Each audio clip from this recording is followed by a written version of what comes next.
अस्सलाम वालेकुम। जनवरी 2024 में सीटीईटी में एक सवाल पूछा गया था जो आपके सामने है। सवाल है, यामीना ने एक पासा 10 बार उछाला और उसे निम्नलिखित परिणाम प्राप्त हुए। तो नीचे परिणाम दिए गए हैं 5 3 6 6 1 4 5 3 3 2। तो हमें ये बताना है इसमें she goat the maximum number of times, कौन सा नंबर ज़्यादा से ज़्यादा उसे हासिल हुआ। तो ये आपके सामने पासा है। इसे डाई भी कहा जाता है, लूडो भी कहा जाता है। यामीना ने इसे 10 बार उछाला और उसने 10 नंबर यहाँ पे नोट की है।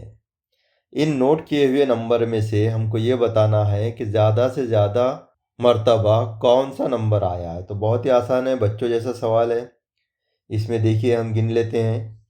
इसमें 3 सबसे ज़्यादा है, 1 2 और 3। तो इसमें जो दिया गया ऑप्शन है मुतबादिल है, वो चौथे नंबर का सही है। चौथे नंबर का मुतबादिल सही है। उम्मीद है कि ये वीडियो आपको पसंद आया होगा। इंशाल्लाह फिर मिलेंगे अगले वीडियो में। अल्लाह हाफिज़।